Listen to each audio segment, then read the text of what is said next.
गुस्से में आप खुद को भी संभाल नहीं सकते, लेकिन प्रेम से पूरे दुनिया को भी संभाल सकते हो।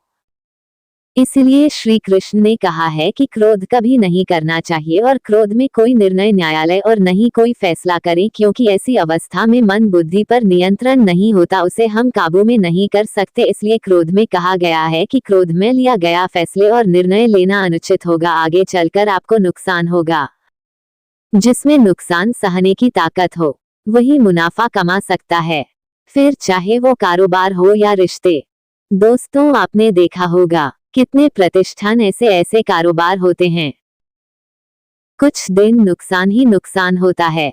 कहीं व्यापारी के पास फंस गया था, कहीं ट्रांसपोर्ट के कारण वो मंडी में भाव का उतार चढ़ाव होने का कारण नुकसान हो जाता है। लाभ के जगह पर हानि होता है। एक दिन ऐसा भी आता है, आपका व्यापार आगे की ओर बढ़ जाता है, लाभ ही लाभ होने लगता है।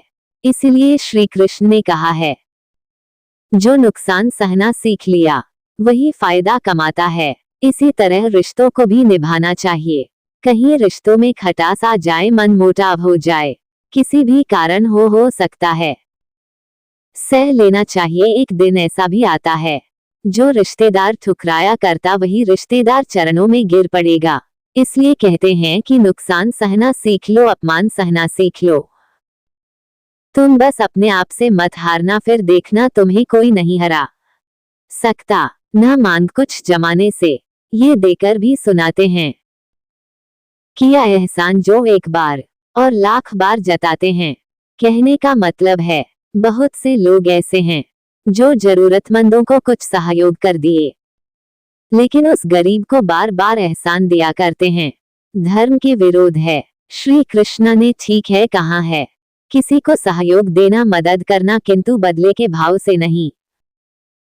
ऐसा नहीं विचार होना चाहिए, मैंने उसे सहयोग दिया है तो उसने भी मुझे देगा। किसी को सहयोग देना है तो निस्वार्थ रूप में दीजिए। दुनिया में सबसे भाग्यवान वही है जिसके पास भोजन के साथ साथ भूख भी है, बिस्तर के साथ नींद भी है और धन के साथ धर्म भी है।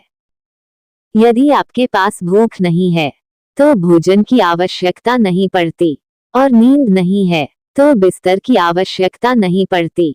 इसी प्रकार धर्म नहीं है तो धन भी नहीं होगा। दुनिया में हजार होंगे, मुश्किल में सभी हाथ छोड़ देंगे। तुम अर्जुन सा समर्पण तो दिखाओ, दोस्त के रूप में भगवान मिलेंगे। श्री कृष्ण ने गीता में भी कहा है कि दुनिया में आपको हजार मिलेंगे, जब आप मुसीबत में पड़ेंगे तो सभी आपका साथ छोड़ देंगे। इसलिए अर्जुन जैसा बनो, अर्जुन जैसा समर्पण करो। तुम्हें मित्र के रूप में भगवान मिलेंगे और हर कदम पर सहयोग करेंगे। इस संसार में 3 लोग धोखा नहीं देते, माता पिता, गुरु और भगवान। परिवार के साथ धैर्य प्यार कहलाता है, औरों के साथ धैर्य सम्मान कहलाता है, स्वयं के साथ धैर्य आत्मविश्वास कहलाता है और भगवान के साथ धैर्य आस्था कहलाता है। दान करना और भूल जाना दान करने की सर्वोच्च प्रक्रिया है। की गई दान की गणना तुम्हारे दान को तुच्छ बना देता है। कभी दान देने के बाद ढिंढोरा नहीं पीटना चाहिए। दान का मतलब है गुप्त रखना। झूठे प्रेम की सबसे बड़ी पहचान ये होती है, उसे बुरे वक्त में आपसे प्यार नहीं किया जाएगा। उसे आपकी निजी दुख और परेशानी से उसे कोई खास मतलब नहीं होता।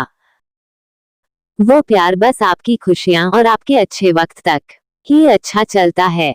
श्री कृष्ण ने शायरी के माध्यम से कहा है, भटक भटक के उलझ गया, संकट में कोई दिया नहीं साथ, सुलझ गई हर एक समस्या, श्री कृष्ण ने जब पकड़ा हाथ।